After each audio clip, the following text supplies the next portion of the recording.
थे तो मीठा मीठा बोलो सगळा सुख पासी, सगळा सुख पासी कि थारी मीठी मीठी वाणी सु तकदीर सवर जासी, कि थारी मीठी मीठी वाणी सु तकदीर सवर जासी। चलो हाथ खोलो, सब साथ साथ गुनगुनाते हैं। थे तो मीठा मीठा बोलो, थे तो मीठा मीठा बोलो सगळा सुख पासी, सगळा सुख पासी थारी मीठी मीठी वाणी सु तकदीर संवर जासी, हो थारी मीठी मीठी वाणी सु तकदीर संवर जासी। जय हो।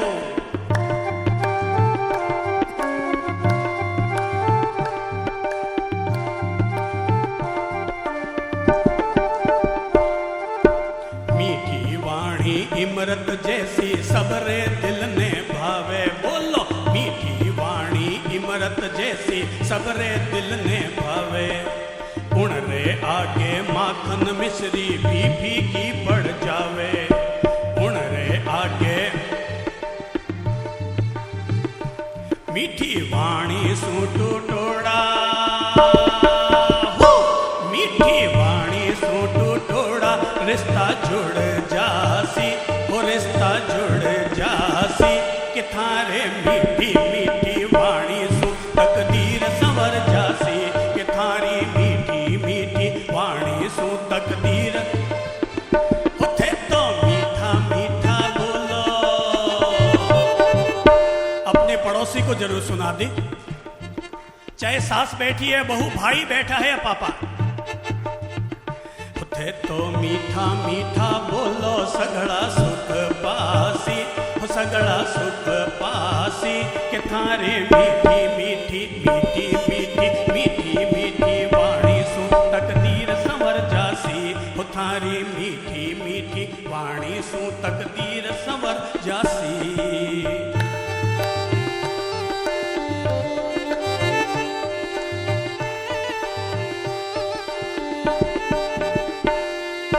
रिश्ता नाता स्वर्ग सुहावे उणने और बढ़ावो, बोलो रिश्ता नाता उणने और बढ़ावो। उण रिश्ता में जहर घोलने क्यों दुश्मनी बढ़ावो, उण रिश्ता में जहर घोलने क्यों दुश्मनी बढ़ावो। मीठी वाणी बोलो कि मीठी वाणी बोलो जिनसो थारी ओळियों आसी, थारी ओळियों आसी कि थारी मीठी मीठी वाणी सु तकदीर संवर जासी, थारी मीठी मीठी तकदीर संवर जासी। कि थे तो मीठा मीठा बोलो, कि थे तो मीठा मीठा बोलो सगळा सुख पासी, हो सगळा सुख पासी कि थारी मीठी मीठी वाणी सु तकदीर संवर जासी, थारी मीठी मीठी वाणी सु तकदीर संवर जासी।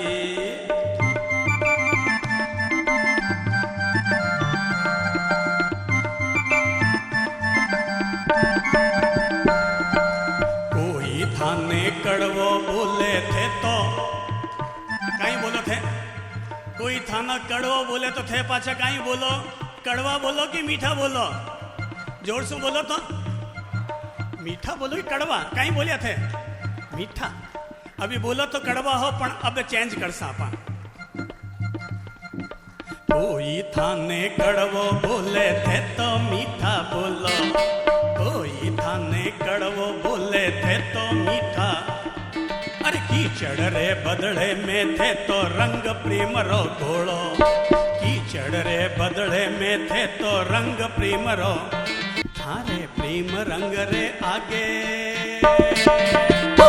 थारे प्रेम रंग रे आगे अगड़ो झुक जासी, अगड़ो झुक जासी कि थारे प्रेम रंग रे आगे अगड़ो झुक जासी, अगड़ो झुक जासी थारी मीठी मीठी वाणी सो तकदीर संवर जासी, थारी मीठी मीठी वाणी सु तकदीर संवर जासी।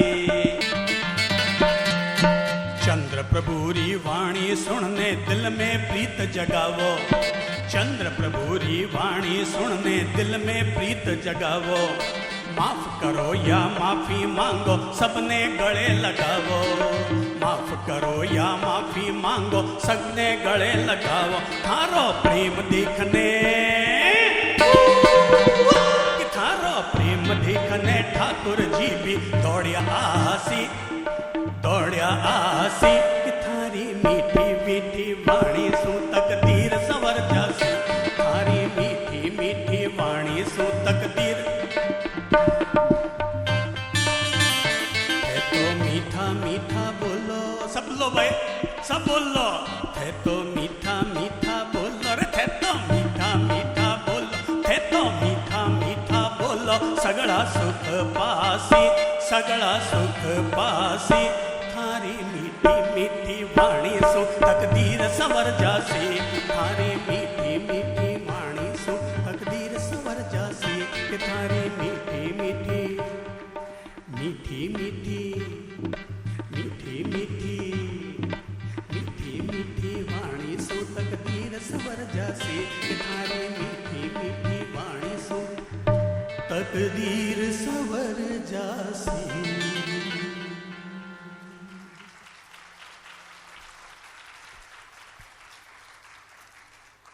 आज हम जीवन के एक ऐसे महत्वपूर्ण बिंदु पर संवाद करेंगे, उसकी ट्रेनिंग लेने का अभ्यास करेंगे, जिस बिंदु की जरूरत हमारे जन्म से लेकर मृत्यु तक इंसान के साथ बनी रहती है। और इतना ही नहीं कि आदमी के केवल जन्म से लेकर मृत्यु तक, पर हकीकत यह है कि अगर आदमी बोलने की कला अगर सीख जाए तो आदमी मर जाएगा, तब भी उसकी वाणी अजरामर बन करके इंसान के दिलों में राज करती रहेगी।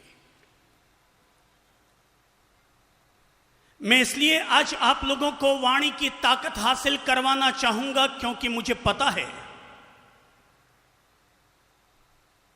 कि मां के पेट से निकला हुआ बच्चा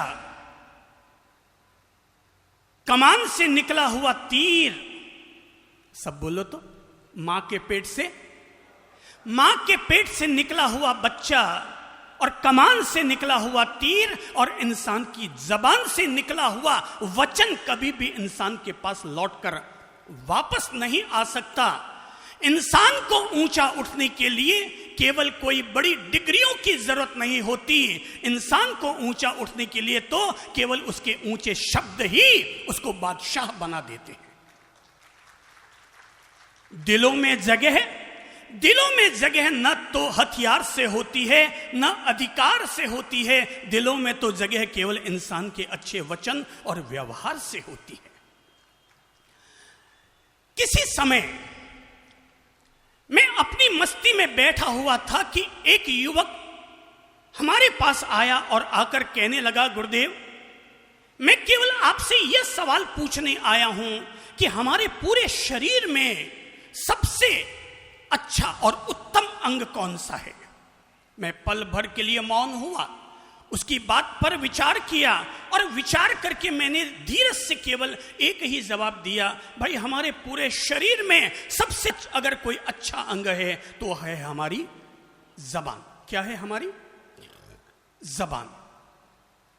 वो चौंका, उसको उम्मीद थी कि मैं कहूंगा हार्ट हमारा सबसे महत्वपूर्ण और अच्छा अंग है, दिमाग हमारा सबसे अच्छा और महत्वपूर्ण अंग है, पर मैंने जवाब दिया अगर हमारे पूरे शरीर में, हमारे जीवन में सबसे महत्वपूर्ण अगर कोई अंग है तो एक अकेला अंग है और वो है हमारी जबान। वो थोड़ा चौंका, उसने फिर पूछा, अगली जिज्ञासा रखी और जिज्ञासा रखकर कहा, तब फिर भगवंत एक बात बताइए कि फिर हमारे शरीर में, हमारे जीवन में सबसे गंदा, सबसे भद्दा अंग कौन सा है। मैंने पल भर फिर विचार किया और फिर मैंने मुस्कुराकर कहा, मैंने कहा भाई हमारे शरीर में सबसे गंदा, सबसे भद्दा अगर कोई अंग है तो वो भी मेरा हाथ गया। कहाँ? जबान पर, जीभ पर, और मैंने कहा कि सबसे गंदा और सबसे भद्दा अगर कोई अंग है तो वो भी हमारी जबान है। उसने कहा भगवान में समझ ना पाया कि अच्छा अंग भी यही और बुरा अंग भी यही। मैंने कहा अच्छा अंग इसलिए है क्योंकि इसी जबान से ही सारे रिश्ते बनते हैं, और गंदा अंग इसीलिए है क्योंकि इसी से ही सारे रिश्ते टूटते हैं। इसी जबान में ही लोकप्रियता का राज छिपा हुआ है और इसी में ही सारे अपमान के जहर घुले हुए हैं। अगर इंसान को जबान को ठीक से अगर उपयोग करना आ जाए तो इंसान टूटे हुए रिश्तों में भी फिर से सुई धागे का काम कर सकता है, और अगर जबान को ठीक से उपयोग करना ना आए तो बने बनाए रिश्तों को भी आदमी बिगाड़ सकता है। अगर किसी इंसान को अपना करियर बनाना है, किसी भी इंसान को अपनी दुकान पर अगर ग्राहक ज्यादा बुलवाने हैं, किसी भी व्यक्ति को अगर अपने घर में अपना साम्राज्य स्थापित करना है, तो मैं कहूंगा एक ही कला सीखो, और उस कला का नाम है आर्ट ऑफ टॉकिंग। बोलने की कला हम में से हर किसी आदमी को आनी चाहिए। अगर कोई आदमी किसी को ज्यादा प्रिय लगता है तो इसकी वजह यह नहीं है कि वो आदमी सुंदर ज्यादा है, बल्कि वो आदमी इसलिए प्रिय लगता है क्योंकि वो बोलता बहुत अच्छा है। अगर घर में कोई भी एक बहू अच्छी लगती है और एक बहू बिल्कुल भी नहीं सुहाती, तो ये मत समझना कि वो बहू ज्यादा अच्छी लग रही है। जिसके पास दहेज में माल ज्यादा लेकर आई है, मेरा दावा है अगर कोई भी महिला को लगता है कि वो घर में अपने सास ससुर, देरानी जेठानी या पति के दिल में नहीं चढ़ पा रही है, तो मैं कहूंगा तुम इसकी चिंता छोड़ो कि पीहर से क्या माल लाए, तुम तो केवल इसकी चिंता करो कि मैं अपनी जबान का कैसे इस्तेमाल करूं, शब्दों का कैसे इस्तेमाल करूं कि मेरे शब्दों से अगले के दिलों में राज हो जाए, शब्दों से लोगों के दिलों में राज हो जाए। भाई साहब, हम लोग तो वैसे भी जोधपुर साइड के हैं, और हमारे जोधपुर साइड में तो अगर कोई आता है तो भी कहते हैं पधारो सा, और अगर कोई जाता है तो भी कहते हैं पधारो सा। हमारे यहाँ तो नियम है कि अगर कोई खाना खाने बैठे तो भी कहते हैं जीमो सा, और अगर किसी की हजामत करनी हो, टिकानी हो दो चार, तो भी कह देते हैं देखो सावधान नहीं तो मारा जूतो थारे सर पर विराजल सा। हमारे यहाँ तो सा के बगैर किसी को कुछ बोलना भी जुल्म समझा जाता है, और हम मानते हैं जोधपुर अगर लोगों के दिलों में राज करता है तो इसलिए नहीं कि वहां पर बहुत बड़े बड़े मुंबई जैसे कोई उद्योगपति या बहुत बड़े बड़े बिल्डर्स रहते होंगे। लोगों के दिलों में जोधपुर इसलिए राज करता है क्योंकि वहां के लोगों को बोलने की बड़ी तहजीब है, बोलने की बड़ी कला आती है। लोग जानते हैं कि भले ही अंटी में माल ना हो, पर बोल बोल करके भी हम लोगों के दिलों में राज कर सकते हैं। ये वाणी की ताकत रही, ये वाणी की ताकत रही कि महावीर भगवान ने चंड कौशिक जैसे त्रियंच नागराज को भी बदल डाला, और नागराज नाग ना रहा, सांप ना रहा, बल्कि वही बदलकर श्रावक बन गया। भगवान बुद्ध को बोलने की कला आती थी तो अर्जुन माली को, अंगुली माल को, कि जो रोज ही लोगों की हत्याएं किया करता था, और उसको भी बुद्ध ने बदल डाला। रत्नाकर डाकू कहलाता था, पर सप्त ऋषियों की वाणी की ताकत थी कि उन्होंने रत्नाकर डाकू को रत्नाकर डाकू न रहने दिया। वाणी की ताकत ने बदल डाली उनकी कहानी, और ऐसी बदल डाली कि रत्नाकर डाकू न रहा, बदल करके वही महान ऋषि वाल्मीकि बन गया। हमारे यहाँ वाणी की ताकत समझनी है तो केवल इस बात से समझ लो कि कभी बंगाल का एक सिपाही खड़ा हुआ और उसने देशवासियों के सामने कहा था तुम मुझे खून दो, मैं तुम्हें आजादी दूंगा। सुभाष चंद्र बोस की उस वाणी ने किसानों के भीतर भी ताकत पैदा कर दी, और वो हल छोड़कर बंदूकें उठाकर चले आए अपने देश की पराधीनता को मिटाने के लिए। वाणी की ताकत ये रही, वाणी की ताकत कि बिल्कुल दुबला पतला कहलाने वाला इंसान हाथ में केवल एक पतली सी बांस की डंडी लेकर भी पूरी पूरी भारत की पगडंडी यात्रा के लिए निकल पड़ा और पहला ऐसा इंसान हुआ जिसने पिछले 2000 साल में सारे भारतवासियों के भीतर अहिंसा की आवाज पैदा कर दी और सारे देशवासियों को अहिंसा के द्वारा भी आजादी पाने का हक उनके भीतर पैदा कर दिया। ये वाणी की ताकत थी और यही वाणी की ताकत आप में और हम सब लोगों में आनी चाहिए। बोलते सब लोग हैं। जब आदमी पैदा होता है तो गूंगा पैदा होता होगा, लेकिन दुनिया में रहकर बच्चा भी बोलना सीख जाता है और 1.5 साल की उम्र आते आते बच्चा भी मम्मा, पापा, डैड, भैया, भाभी कुछ न कुछ शब्द बोलना शुरू कर देता है। और यहां तक कि अगर आदमी को पैरालिसिस हो जाए, पूरा शरीर अगर अधमरा हो जाए, तब भी आदमी कुछ न कुछ तो फिर भी अपनी जबान से बोल ही सकता है।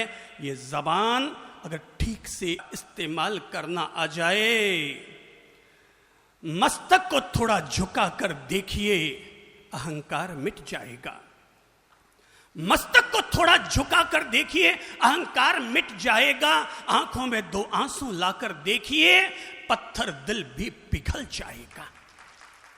मस्तक को थोड़ा झुका कर देखिए, अहंकार भी मिट जाएगा। आंखों में 2 आंसू लाकर देखिए, पत्थर दिल भी पिघल जाएगा। मेरी माता और बहनों को यह ट्रिक पता है, इसलिए 2 आंसू लाते हैं। इन मिनखों को ठार करने का उनके पास सबसे बड़ा हथियार है।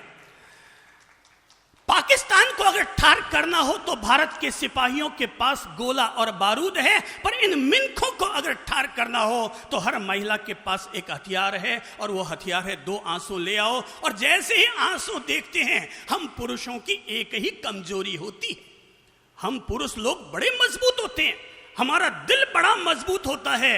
अरे हम लोग पहाड़ से भी टक्कर लेने निकल पड़ते हैं, हम चोर और डाकुओं से भी लोहा मोल लेते हैं, पर हम एक चीज का सामना नहीं कर पाते। हम पुरुषों को भगवान ने कमजोरी दे रखी है कि हम किसी के आंसू नहीं देख पाते, और इसलिए माताएं और बहनें झट से 2 आंसू बहाती हैं, और आंसुओं को देखकर वो पत्थर दिल इंसान होता ना, वो भी कहता अच्छा ठीक है रो मत, तो रो मत, ठीक है, जो थारे जच्चे जू कर ले, जैसा तेरे जचता है वैसा कर ले।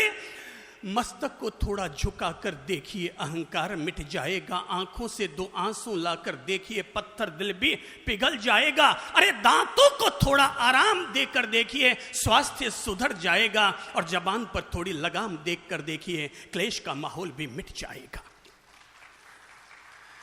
क्लेश का माहौल भी मिट जाएगा। केवल इंसान को बोलना आना चाहिए। हमें पता है कि आज अगर हम कहीं के भी होंगे, पर हमारी ताकत संयम हमारी ताकत है, चरित्र हमारी ताकत है, व्रत हमारी ताकत है, ज्ञान हमारी ताकत है, पर इनसे भी बढ़कर हमारी ताकत है, और वो है बोलने की ताकत।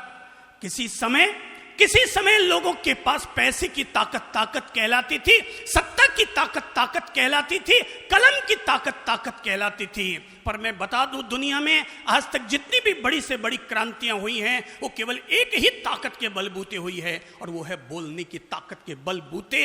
बोलने की ताकत के बलबूते सारी क्रांतियां हुई हैं, और जो इतनी ताकत रखती है अपने भीतर, आज हम उसी ताकत को अपने जीवन के साथ अपने आप को प्रैक्टिकल रूप से जोड़ते हैं। और प्रैक्टिकल रूप में इसलिए जोड़ते हैं, सबसे पहले बता दूं, इंसान के पास वाणी के 4 प्रकार होते हैं। कितने कहिए मैंने? 4। नंबर 1 सामान्य वाणी, सब बोलो तो। नंबर 1 सामान्य वाणी, नंबर 2 प्रभावी वाणी, नंबर 2 प्रभावी वाणी, नंबर 3 में है सिद्ध वाणी, नंबर 3 सिद्ध वाणी, और नंबर 4 है भगवत वाणी। नंबर 4 पर भगवत वाणी।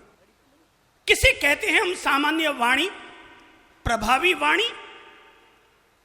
सामान्य वाणी, प्रभावी वाणी, सिद्ध वाणी और भगवत वाणी सामान्य रूप से आम तौर पर बोलचाल की भाषा में हम एक दूसरे से जो बात करते हैं उसका नाम है सामान्य वाणी। जिसका कोई बहुत बड़ा मीनिंग नहीं होता।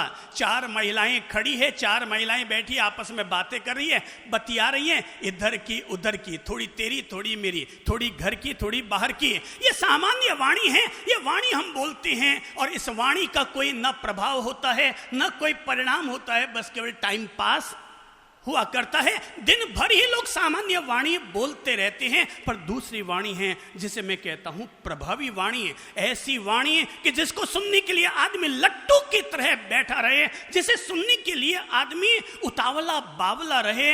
वो वाणी जो हमारे दिल को प्रभावित करे, वो वाणी जो हमारे मन को प्रभावित करे, वो वाणी जो सीधे हमारे अंतरात्मा में उतर जाए, उसी का नाम है प्रभावी वाणी। संत लोगों को, गुरुजनों को लोग इसलिए सुनते हैं क्योंकि उनकी वाणी सामान्य वाणी से ऊपर होती है और वो होती है प्रभावी वाणी। कोई भी व्यक्ति, केवल संत नहीं, आज की तारीख में बहुत अच्छे अच्छे वर्कशॉप लगते हैं और वो लोग मैनेजमेंट गुरु अपने अपने वर्कशॉप लगाते हैं। पहले जमाने में कभी गुरुकुल लगते थे, गुरुकुल में छात्र इकट्ठे होते थे, 7-7 दिन 10-10 दिन या 10-10 साल वहां रह करके और सारी ट्रेनिंग लेते थे। आजकल वर्कशॉप लगते हैं, मैनेजमेंट गुरु 5-5 लाख रुपए, 10-10 लाख रुपए, बड़े अगर मैनेजमेंट गुरु बुलाओगे तो 21-21 लाख, 51-51 लाख रुपए लेकर के और 5 दिन तक अपने लेक्चर देते हैं और लोग उनको लट्टू की तरह अपनी सुध भुलाकर भी बेसुध होकर के उनको सुनते हैं।